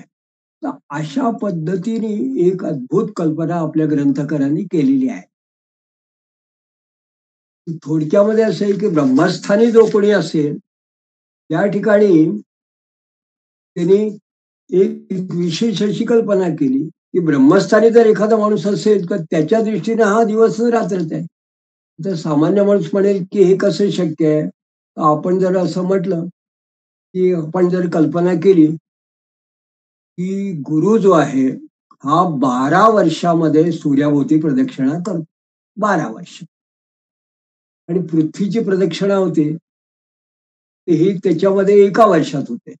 आता समजा एखादा माणूस जर गुरुग्रहावर राहत असेल आणि त्यांनी असं म्हटलं की एका विशिष्ट दिशेला जाऊन 180 डिग्री पर्यंत असताना त्या गुरुग्रहाचा जो भाग आहे तो दिवस असेल, पुढले जे 180 ते 360 असेल तो जो अर्धगोल असेल तो त्याची रात्र असेल. तर याचा अर्थ गुरुच्या ठिकाणी जर एखादा माणूस असेल गुरुग्रहावर, तर त्याचं जे वर्ष असेल ते वर्ष असेल, तर त्याच्यामध्ये 6 वर्षाची रात्र आणि 6 वर्षाचा दिवस असं गणित असेल.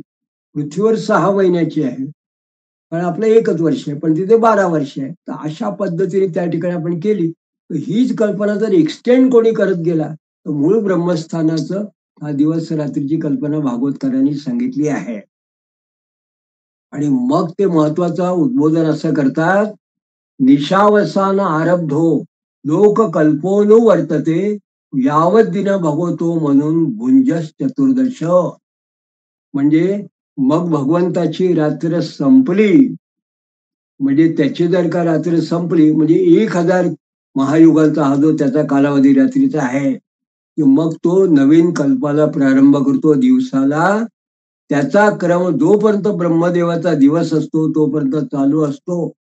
आणि या एका त्याच्या दिनकल्पामध्ये 14 मनू होतात. 14 मनू एका दिनकल्पावर. आणि रात्री कल्प आहे तेव्हा तो निजलेलाच असतो, त्यामुळे ते नेमका त्याचा निजलेला भाग म्हणजे सृष्टी निर्मिती होत नाही, कारण तो झोपलेला असतो. मग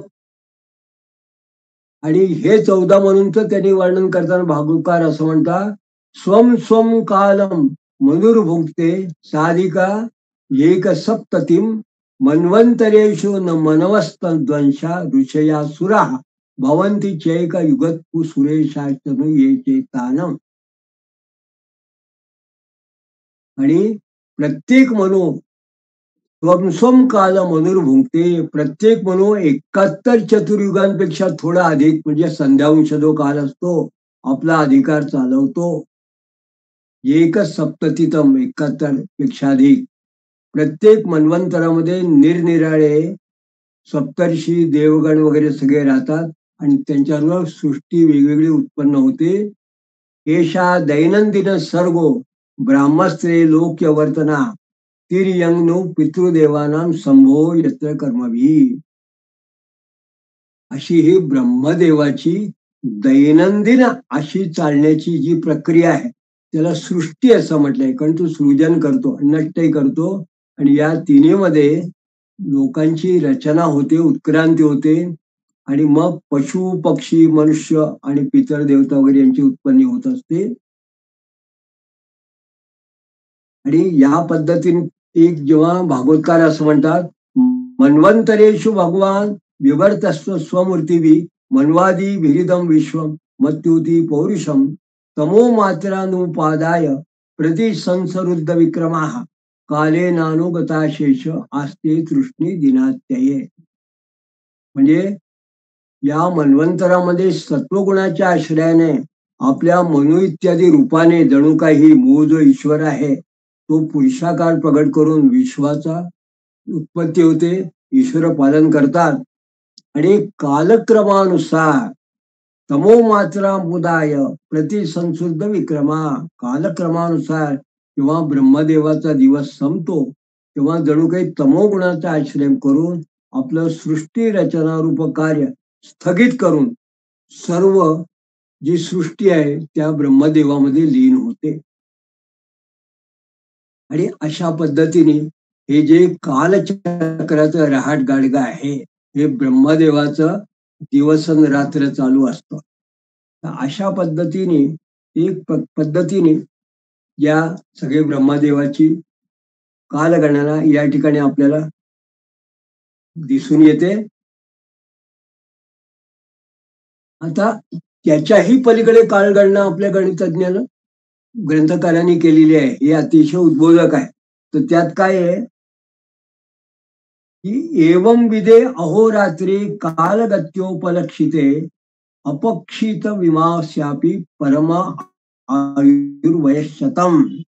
अशा प्रकारे काल्याच्या गतीने 1000 चतुर्युगांच्या रूपाने होणार दिवस रात्रीमुळे ब्रह्मदेवाच्याही 100 वर्षाच्या आयुष्याची समाप्ती होते.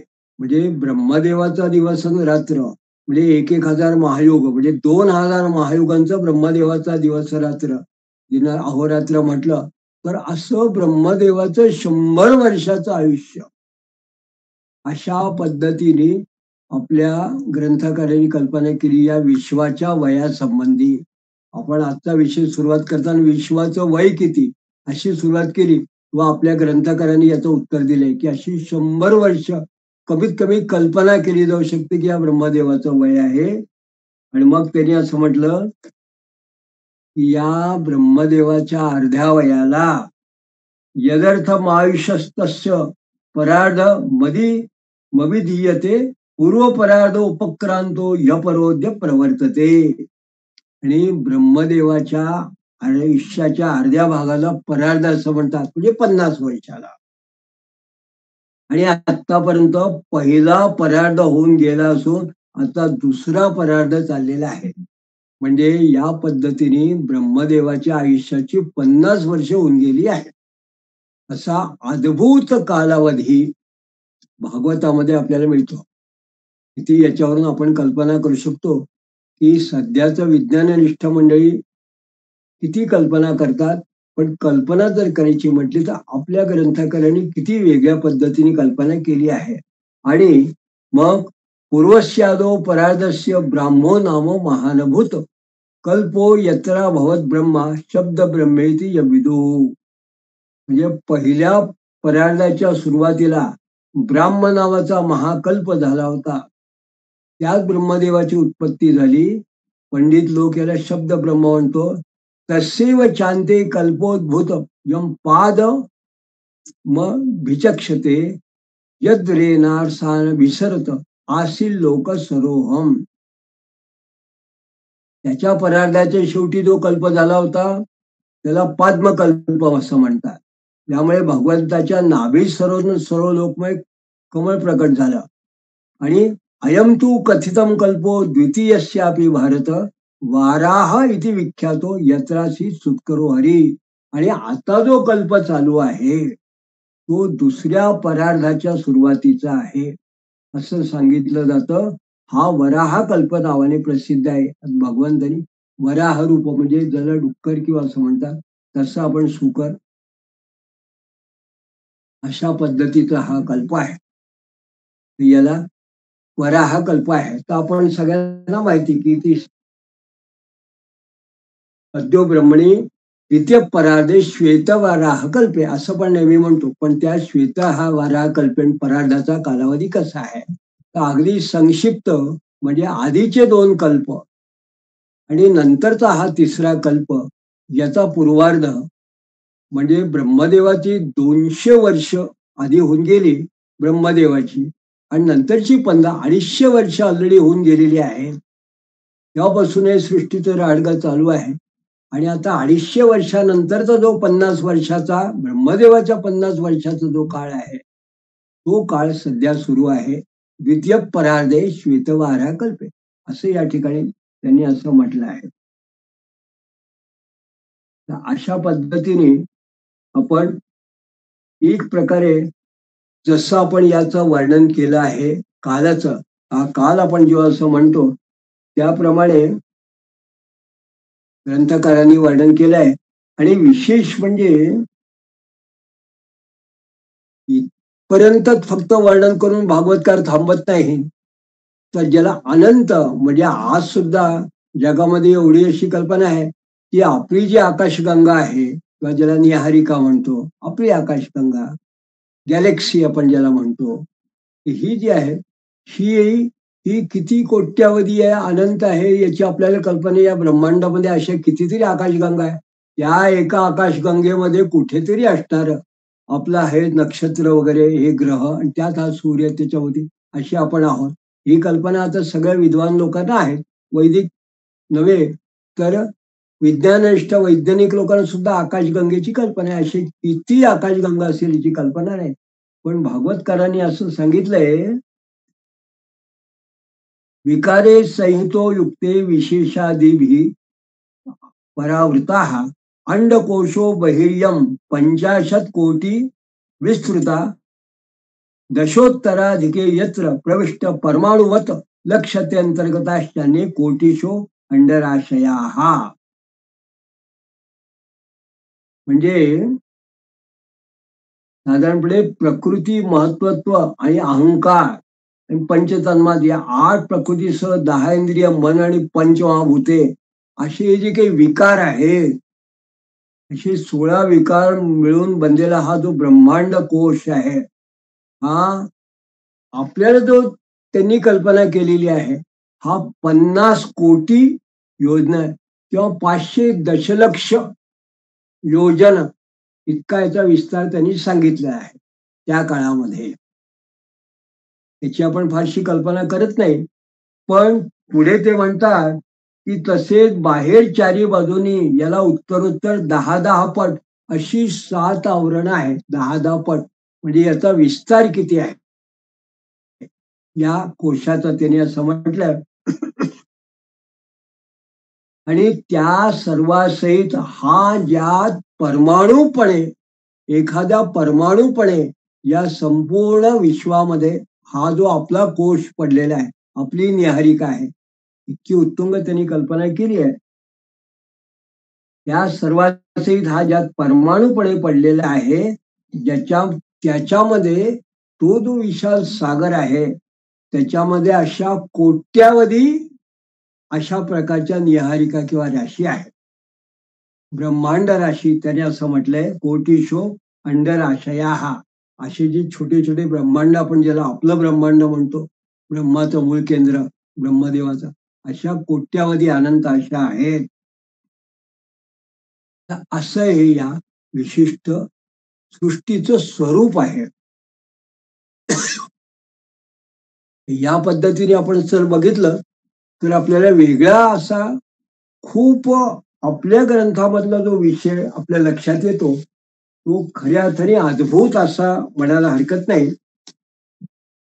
पण हा जेव्हा आपण असा विषय म्हटला तर मग फक्त मी या निमित्ताने किंचित एवढं सांगतो आपल्याला की जर हे युगसंख्या प्रमाण आपण जे आतापर्यंत हे सगळे मूळ जे श्लोक बघितले त्यातनं, तर कृतयुगाची जी वर्ष आहे म्हणजे एक जर चतुर्युगी असे म्हटलं तर 43,20,000 किंवा त्याला 432 4.32 मिलियन इयर्स असं जे आलेच्या भाषेत सांगता येते 4.32.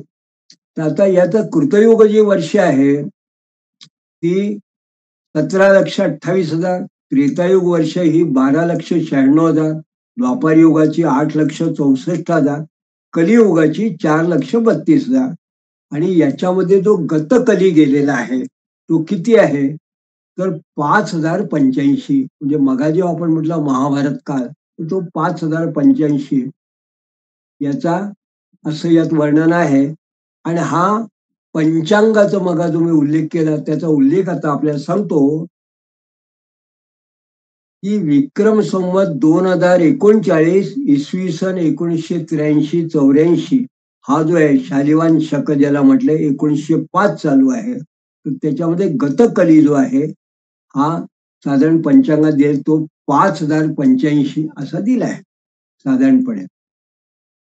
हा 1983-84 मध्ये 5,085 हा तेवढा काळ होता.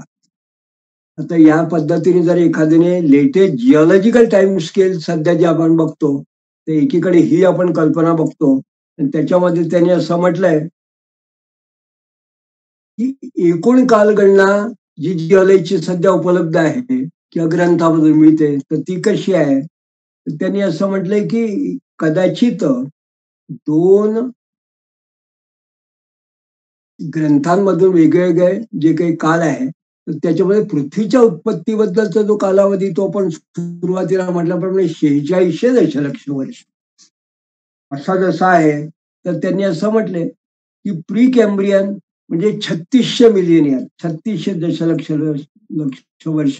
तर हा जो कालावधी त्यात प्रोटेरोझोईक जो म्हटला आहे तो त्यांनी 2500 दशलक्ष वर्ष आणि पॅलेझोईक किंवा प्रायमरी ज्याला असं म्हटलंय त्याला 290 ते 605 दशलक्ष वर्ष. पुढे टर्शरी किंवा कायनोझोईक असं म्हटलंय ज्याच्यामध्ये बरेचसे आपल्याला डायनोसोर वगैरे हे सगळे असे आपल्याला मिळतात याच्यानंतरचे. तर हा जो कालावधी आहे हा 290 ते 140 दशलक्ष वर्ष. पुढे याच्यामध्ये एकूण याला मिसोझोईक म्हटलंय आणि 65 पासून ते 1 दशलक्ष वर्षापर्यंत इओसीन ऑलिगोसीन मायोसीन प्लायोसीन अशा पद्धतीची कालगणना त्यांनी म्हटली आहे ज्याच्यामध्ये मॅमल्स वगैरे हे दिसतात असे दिसतात. आणि 2500 दशलक्षापूर्वी जे काही होतं त्यांचे फॉसिल सापडत नाही तर त्याला सॉफ्ट बॉडीड अॅनिमल्स किंवा प्लांट्स असं म्हटलंय. याच्यात पुन्हा एकदा भागवताचा एक संदर्भ मुद्दाम याकरता सांगतो की भागवत मध्ये पहिल्या स्कंदात एक ठिकाणी असं म्हटलं आहे कालगणनेचं वर्णन करताना की 4 युग 2 वेळा फिरल्यानंतर तिसऱ्या वेळच्या द्वापर युगात व्यासांचा जन्म झाला आणि त्यांनी महाभारत वगैरे याची रचना केली. म्हणजे 4 महायुग ही 2 वेळा फिरली म्हणजे 43 लक्ष ही 2 वेळा फिरली इथपर्यंतची त्यांनी गणना केली आहे. म्हणजे असं जर म्हटलं तर 4 आणि 4 8 4.2 4.3 4.3 म्हणजे 4 आणि 4 8 म्हणजे साधारण म्हणजे 10 दशलक्ष वर्षापूर्वीपासूनचा हा गणना त्यांनी या ठिकाणी सहजपणे उद्धृत केली आहे आपल्याला या ठिकाणी. आणि आजच्या आधुनिक कालामध्ये त्यांनी शेवटी जी गणना आपल्याकडे दिसते त्याच्यात आधुनिक जिओलॉजीमध्ये त्यांनी असं म्हटलंय की ग्लेशियल पिरियड बर्फाच्छादित जो होता तो पिरियड किती होतो त्याला त्यांनी असं म्हटलंय की तो साधारणपणे 1 लक्ष वर्षापासून 15,000 वर्षापर्यंत असा आधुनिक पद्धतीने त्यांनी तो पिरियड काढलेला आहे. पण याच्यामध्ये सुद्धा एकवाक्यता अजूनही विद्वान लोकांची नाही. तर अशा पद्धतीने आपण जेव्हा ही सगळी गणना आपण करतो तेव्हा या सगळ्या गणनेमध्ये आजचा विषय संपवताना मला असं सांगायचं आहे की एक सिक्वेन्स असं त्यांनी म्हटलेलं आहे याच्यावर मन्वंतरामध्ये. तो पुन्हा मला या ठिकाणी सांगायचा आहे की प्रीवेदिक पिरियड जेव्हा स्वयंभू मन्वंतराचा सुरुवात झाली नव्हती तर त्याचा जो पिरियड आहे तो सगळा जर प्रीवेदिक पिरियड आपण असं म्हटला तर हा लाईफलेस, याला मी आता इंग्लिशमध्ये असं लिहिलं आहे, स्वयंभू मन्वंतरामध्ये त्याच्यावर भूत सर्ग महत् सर्ग आणि स्वयंभू जो स्वतः उत्पन्न झाला असेला आहे हे स्वरचिश मध्ये ऐंद्रिय सर्ग आहे. उत्तम मन्वंतरामध्ये तामस सर्ग आहे. तमस मन्वंतरामध्ये उत्स्रोत सर्ग आहे. रैवत मन्वंतरामध्ये तिर्यक स्त्रोत सर्ग आहे. चाक्षुष मन्वंतरामध्ये ऊर्ध्वरेता और ऊर्ध्व स्त्रोत सर्ग आहे. आणि वैवस्वत मन्वंतरामध्ये कौमार सर्ग, अनुग्रह सर्ग आणि अर्वाक स्त्रोत सर्ग आहे. म्हणजे माणसं आणि सध्या दिसून येणारी ही सगळी वैवस्वत मन्वंतरामध्ये आपल्याला दिसून येतात. आता मी थोडं आजच्या भाषेमध्ये ज्याला तांत्रिक जिओलॉजिकल असं म्हणता येईल ते म्हणून ते सांगून मी आजचा विषय मुद्दाम याकरता संपवणार आहे की आपण आतापर्यंत हे जे सर्गांची जी कल्पना मांडली आतापर्यंत बघितली, या सर्गांचा आधुनिक जे जिओलॉजिस्ट किंवा बायोलॉजिस्ट किंवा जिओलॉजिस्ट ही जी मंडळी आहेत हे कसा याचा संदर्भ लावू शकतात, ते याच्यामध्ये भूत सर्ग आणि महत् सर्ग याच्यामध्ये हेरमोरिया, मेंडोसा किंवा akin to present day form, म्हणजे ज्याला असं म्हणतात की जेली फिश वगैरे जे आहे ते त्या काळामध्ये याला भूत सर्ग महत् सर्ग म्हटलंय. आणि अमिबा जो व्हर्टिसेल आहे, युनिसेल, हा प्रोटोप्लाझम जो आहे हा त्या महत् सर्गाशी संबंधित आहे. ऐंद्रिय सर्ग म्हणजे त्याला स्टोमॅटोलाइट असे जे काही ठिकाणी जिओलॉजिस्ट लोक म्हणतात त्याला आहे, किंवा ब्ल्यू अल्गी याला असं काही ठिकाणी म्हटलंय. हे फ्रेश वॉटर शॅलो वॉटर मध्ये असतात. तमस सर्ग जो आहे त्याला ग्रॅप्टोलाइट्स म्हटलंय, प्रोटोचोरडाटा आणि मोनोग्रॅप्टस वगैरे हे याची बायोलॉजिकल नाव आहे. उत्स्रोत सर्ग जो आहे त्याला पिस्कस म्हणजे प्रिमेटिव्ह फिशेस फ्रॉम ॲझ्युम चार्डेट, आणि ज्याला बरो असा शब्द आहे याच्यामध्ये, हा शब्द त्याच्यामध्ये तिर्यक स्तोत्रामध्ये दिसतो. नंतर तिर्यक स्त्रोत सर्ग जो आहे याच्यात ॲम्फिबियन म्हटलेला आहे. ॲम्फिबियन म्हणजे living both on land and water, animals class of amphibia, जमिनीवर पाण्यावर दोन्ही राहणारे याला जसं तिर्यक म्हटलंय त्याला ॲम्फिबियन म्हटलंय. आणि ऊर्ध्व स्त्रोत सर्ग जो म्हटलाय त्याला रेप्टाईल म्हटलंय, म्हणजे कोल्ड ब्लडेड एअर ब्रिदिंग व्हर्टिब्रेट, ज्यांना पाठीचे कणे आहे असे ज्यांचं रक्त आहे थंड रक्त असे. आणि अर्वाक स्त्रोत सर्ग म्हणजे mammals, animals of type that suckles its young, जे लहान आपले जे त्याचं उत्पत्ती असते ते करतात इंद्रिय उत्पत्ती आणि त्यांची पालन पोषण करतात. अशा पद्धतीचे अर्वाक सर्ग हे आतापर्यंत आपण बघितलंय. आणि याचा कालावधी आपल्या गणिताप्रमाणे जर आपण बघितला तर हा किती येतो साधारणपणे, तर आता मग आपल्याला निश्चित एक कालावधी आपल्याला असा मिळतो की हा प्रीवेदिक जो कालावधी आहे, की आतापर्यंत आपण युगगणना पाहिली, मन्वंतर गणना पाहिली, तर हे गणित न सांगता मी केलेलं प्रत्यक्ष प्रमाण फक्त सांगतो की प्रीवेदिक पिरियड जो आहे हा 1972.95 दशलक्ष वर्षापासून 63,300 दशलक्ष वर्ष एवढा कमीत कमी आपल्याला सांगता येतो या कल्पाचा. पुढे स्वयंभू मन्वंतर जो आहे तो 1664.50 ते 1972.95 दशलक्ष वर्ष, म्हणजे 1972 दशलक्ष वर्षापासून 1664 दशलक्षापर्यंतचा जो आहे तो जो काळ आहे हा स्वयंभू मन्वंतराचा आहे. मग 1664.50 पासून 1356.05 जो काल आहे हा स्वारोचिष मन्वंतराचा आहे. मग 1356.5 पासून 1047.50 दशलक्ष वर्ष हा काळ हा उत्तम मन्वंतराचा आहे. 1047 ते 739 हा जो कालावधी आहे दशलक्ष वर्ष हा जो कालावधी आहे हा तामस मन्वंतराचा आहे. 739 ते 430.55 दशलक्ष वर्ष हा कालावधी हा रैवत मन्वंतराचा आहे. 430.55 ते 122.10 दशलक्ष वर्षे हा कालावधी चाक्षुष मन्वंतराचा आहे. आणि सध्याचा जो वैवस्वत मन्वंतराचा कालावधी आहे हा 122.10 दशलक्ष वर्षापासून सध्यापर्यंत जो कालावधी आहे हा वैवस्वत मन्वंतराचा कालावधी आहे. असं आपला पारंपरिक वैदिक जिओलिक टाइम स्केल प्रमाणे आपल्याला बघता येतं. तर अशा पद्धतीने हा जो वैदिक टाइम स्केल आज आपण या ठिकाणी या आजच्या चर्चेमध्ये आपल्या पारंपरिक ग्रंथाच्या आधाराने आपण इथे सिद्ध केला. आणि आता याच्या पुढे आपण जेव्हा पुढच्या विषयाचा आपण विचार करणार आहोत तेव्हा वेगळ्या पद्धतीने हा कालावधी